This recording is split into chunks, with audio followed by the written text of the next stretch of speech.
Hello and welcome to बाईक्यूल्स। तो 10 minutes 10 PYQ की सीरीज़ में हमारा चैप्टर चल रहा था principle of inheritance and variation, और इस चैप्टर का अपना ये 6th लेक्चर है। अगर आपने पहले के लेक्चर नहीं देखे हैं आप देख सकते हो।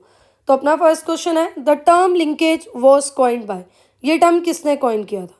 तो पहले थोड़ा सा इसके बारे में पढ़ते हैं। तो क्या लिखा है, when the two genes in a dihybrid cross were situated on same chromosome the proportion of parental gene combination were much higher than non parental type. अब देखो, एक क्रोमोसोम के ऊपर जब कोई दो जीन एक साथ प्रेजेंट है तो ये देखने को मिलता है कि F1 जनरेशन में पेरेंटल कॉम्बिनेशन ज़्यादा है as compared to non parental combination, यानी कि पेरेंटल ज़्यादा है एज कम्पेयर टू रिकॉम्बिनेशन। देखो, जब कोई भी दो जीन एक साथ एक क्रोमोसोम पे प्रेजेंट होंगे तो वो इंडिपेंडेंटली असॉर्ट नहीं कर पाएंगे। ये लॉ ऑफ इंडिपेंडेंट असॉर्टमेंट का एक्सेप्शन है। अब ये एक साथ जाएंगे जहां भी जाएंगे, मतलब यहाँ क्रॉसिंग ओवर के चांसेस नील है, खत्म है, कम है काफ़ी। क्रॉसिंग ओवर नहीं होगी तो रिकॉम्बिनेशन नहीं होगा, तो मतलब F1 जनरेशन की जो प्रोजेनी होगी वो बिल्कुल पेरेंट्स के जैसी होगी। अब इस एसोसिएशन को, फिजिकल एसोसिएशन को, इस लिंकेज को मॉर्गन ने नाम दिया लिंकेज। मतलब जो टर्म लिंकेज किसने कॉइन की थी, वो मॉर्गन ने कॉइन की थी। क्लियर? आज का अपना सेकंड क्वेश्चन है, अब प्लायोट्रोपिक जीन इज। अब आपने पिछले लेक्चर्स देखे होंगे तो आपको पता चल चुका होगा कि प्लायोट्रोपिज्म के ऊपर काफी बार क्वेश्चन पूछे गए हैं। तो एक सिंगल जीन जब एग्जिबिट करे मल्टीपल फिनोटिपिक एक्सप्रेशंस को, मतलब एक सिंगल जीन कंट्रोल करे मल्टीपल फिनोटिपिक इंट्रैक्शंस को, तो सॉरी फिनोटिपिक एक्सप्रेशंस को, तो इस फिनोमेना को हम प्लायोट्रोपिज्म बोलते हैं और ऐसे जीन को प्लायोट्रोपिक जीन बोलते हैं।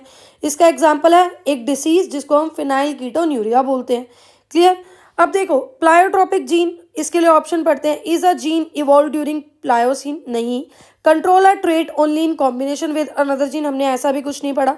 Control multiple trait in an individual, वैसे ऑप्शन यही सही है पर हम सारे ऑप्शन पढ़ेंगे। लास्ट है, it is expressed only in primitive plants, ये भी गलत है। अगला क्वेश्चन है, which of the following statement is not true for two genes that show 50% recombination frequency. अब ये कह रहा है कि 50% रिकॉम्बिनेशन फ्रीक्वेंसी अगर हमें कहीं पर दिख रही है तो उन जीन्स के लिए क्या सही नहीं है। मतलब यहाँ 3 स्टेटमेंट सही हैं और एक गलत है। अब ये क्वेश्चन मैं मान सकती हूँ थोड़ा सा वियर्ड है, थोड़ा सा अलग है, एनसीईआरटी से हटके है, पर ये 2013 में पूछा गया था। अब का ट्रेंड देखें 5-6 साल से, तो 90 से 95% क्वेश्चन एनसीईआरटी से ही दिए गए हैं। So do not lose your sleep over such questions, ऐसे क्वेश्चंस को पीवाईक्यू से ही कर डालो। तो फर्स्ट ऑप्शन है, if the genes are present on same chromosome they undergo more than one crossover in every meiosis.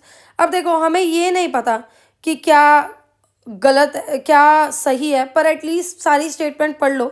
अगर आपको डायरेक्ट यही पता चल जाता है कि गलत स्टेटमेंट कौन सी है तो फिर आपको मैटर नहीं करता बाकी 3 स्टेटमेंट का आपको पता है या नहीं। तो अभी के लिए फर्स्ट ऑप्शन पढ़कर छोड़ दो। अगला लिखा है, the genes may be on different chromosome.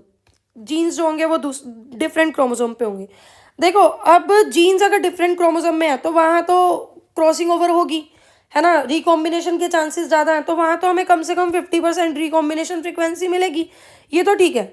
The genes are tightly linked. अब ध्यान से देखो, अगर जीन्स टाइटली लिंक्ड है ये तो इंडिपेंडेंटली असॉर्ट ही नहीं करेंगे, यहाँ क्रॉसिंग ओवर ही नहीं होगी। तो F1 जनरेशन में पेरेंटल टाइप कितना आएगा, 98.7%, यानी लगभग 99% पेरेंटल टाइप आ रहा है। रिकॉम्बिनेंट तो 1% आ रहा है। तो यहाँ तो बोला कि रिकॉम्बिनेंट फ्रीक्वेंसी 50% होगी, तो यही अपना गलत ऑप्शन है और हमें गलत ही बताना है। तो करेक्ट आंसर हमारा हो जाएगा ऑप्शन सी। उसके बाद फोर्थ ऑप्शन भी देख लो, the genes show independent assortment. अरे नहीं, अगर कोई जीन्स लिंक्ड है तो वो इंडिपेंडेंटली असॉर्ट कर नहीं सकते, पर यहाँ तो यही पूछा गया हमसे कि 50% रिकॉम्बिनेशन फ्रीक्वेंसी, मतलब वो लिंक्ड जीन्स नहीं है, तो वहाँ तो ऑब्वियसली ये अलग अलग इंडिपेंडेंटली असॉर्ट होंगे और वहाँ पर हमें रिकॉम्बिनेशन फ्रीक्वेंसी ज़्यादा दिखेगी। जैसे इस क्रोमोसोम पे देखो, ये जीन्स दूर दूर है, ये आपस में लिंक्ड नहीं है। लिंक्ड नहीं है तो ये इंडिपेंडेंटली असॉर्ट होंगे, आगे क्रॉसिंग ओवर होगी और रिकॉम्बिनेंट टाइप फिर हमारे पास ज़्यादा बनेगा। अगला क्वेश्चन है fourth question, phenotype of an organism is the result of. अब ये एनसीईआरटी में भी लाइन मेंशन है कि फिनोटाइप किसकी वजह से होता है, जो भी इंसान का जीनोटाइप है, और साथ साथ में एनवायरनमेंट की इंट्रैक्शन भी इस चीज़ में मैटर करती है। तो ऑप्शन बी हमारा क्या है, राइट ऑप्शन है। तो क्या लिखा है, phenotype determined by its gene, the dominance relationship between alleles and by interaction during development between genetic constitution and the environment. मतलब जेनेटिक कॉन्स्टिट्यूशन यानी जीनोटाइप और एनवायरनमेंट की इंट्रैक्शंस की वजह से किसी भी ऑर्गेनिज्म का फिनोटाइप डिसाइड होता है। अगला है lack of independent assortment of two genes A and B in fruit fly Drosophila is due to. अब देखो कहीं पर भी अगर इंडिपेंडेंट असॉर्टमेंट नहीं हो रही है तो मतलब वहां पर जीन्स कैसे हैं लिंक्ड। आपने पिछले लेक्चर्स देखे होंगे, ये वाला क्वेश्चन काफी बार रिपीट हुआ है। जहां पर भी लिंकेज होगी, लिंकेज का एक्सेप्शन है इंडिपेंडेंट असॉर्टमेंट, वहां पर जीन्स इंडिपेंडेंटली असॉर्ट नहीं करेंगी। वो जीन्स इतने पास पास है, सेम क्रोमोसोम पे है कि वो इंडिपेंडेंटली असॉर्ट नहीं कर सकते गैमेट फॉर्मेशन के टाइम पे। तो ऑप्शन बी इसका करेक्ट आंसर हो जाएगा। फिर जेनेटिक मैप के ऊपर भी पिछले लेक्चर में 2 या 3 बार क्वेश्चन हम देख चुके हैं, तो यहाँ पर ये भी आप देख रहे हो, मतलब हर एक पीवाईक्यू रिपीट हो रहा है और सारे आप देख सकते हो लगभग एनसीईआरटी में से ही है। तो जेनेटिक मैप क्या है, तो एक किसने ये डेवलप किया था, किसने ये फर्स्ट टाइम कौन इस कॉन्सेप्ट को लेकर आया था, तो एल्फ्रेड स्टर्टवेंट के नाम के जो साइंटिस्ट थे उन्होंने इस चीज़ को बताया था कि जो जीन्स हैं उनकी मैपिंग हो सकती है। एक ही क्रोमोसोम के ऊपर अलग अलग जीन्स प्रेजेंट होते हैं डिफरेंट डिस्टेंस पे, मतलब एक पर्टिकुलर डिस्टेंस के पास बाद अलग अलग जीन्स प्रेजेंट होते हैं, और इन्होंने ही फिर ये जेनेटिक मैप का जो था कॉन्सेप्ट दिया था, है ना। तो जेनेटिक मैप क्या है, establishes sites of genes on a chromosome, सही लग रहा है ये। establishes various stages in gene evolution नहीं, shows the stages during cell division नहीं, shows the distribution of various species नहीं, है तो जीन की बात हो रही है, तो option A will be the correct answer.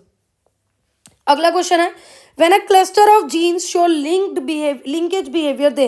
अब आप देख सकते हो टोटल आज ये 6th लेक्चर है और इस लेक्चर में कम से कम नहीं तो 6 या 7वीं बार हम ये पढ़ रहे हैं कि जो लिंक्ड जीन्स होते हैं, या 6-7 बार से भी ज़्यादा हम पढ़ चुके हैं, वो इंडिपेंडेंटली असॉर्ट हो ही नहीं सकते। तो ऑप्शन पढ़ो, do not show a chromosome map, ऐसा हमने कुछ भी नहीं पढ़ा। शो रिकॉम्बिनेशन ड्यूरिंग मियोसिस, ये तो हमें पता है कि जो लिंक्ड जीन्स होते हैं वो तो रिकॉम्बिनेशन ज़्यादा शो ही नहीं करते। वहाँ तो जहाँ पर भी लिंकेज होगी वहाँ लगभग 99%, लगभग 98.7% ऊपर हमने एनसीईआरटी के डायग्राम में देखा है, वहाँ पर पेरेंटल कैरेक्टर होगा, रिकॉम्बिनेशन कैरेक्टर तो बहुत कम होगा। तो ये भी गलत है, do not show independent assortment, ये बिल्कुल ठीक है। जो लिंक्ड जीन्स होते हैं वो इंडिपेंडेंटली असॉर्ट नहीं हो पाते, यही रीज़न है कि F1 जनरेशन में पेरेंटल कैरेक्टर हमें ज़्यादा दिखता है। अगला है which of the following is an example of pleiotropic gene. अब देखो मैं कुछ नहीं बोल रही हूँ, आप देख चुके हो 6 के 6 लेक्चर में प्लायोट्रोपिज्म के ऊपर कम से कम भी 7-8 बार कम से कम हम क्वेश्चन पढ़ चुके हैं। अब कई बार क्वेश्चन को ऑप्शन बना देगा, ऑप्शन को क्वेश्चन बना देगा, लेकिन कम से कम भी 7-8 बार हम पढ़ चुके हैं। तो हमें पता है कि प्लायोट्रोपिज्म का एग्जाम्पल क्या है, या तो फिनाइल कीटोयूरिया या फिर सिकल सेल अनेमिया भी इसका एग्जाम्पल होता है। तो हेमोफीलिया नहीं है, थैलेसीमिया नहीं है, कलर ब्लाइंडनेस नहीं है। हेमोफीलिया और कलर ब्लाइंडनेस तो वैसे भी एक्स लिंक्ड डिसीजेज हैं। तो इसका आंसर हमारे पास क्या है, सी है। सी जो है सिकल सेल एनीमिया, ये भी प्लायोट्रोपिज्म का एग्जाम्पल है। उसके बाद है select the correct statement with respect to mechanism of sex determination in grasshopper. Grasshopper में सेक्स डिटर्मिनेशन के बारे में हमें बताना है।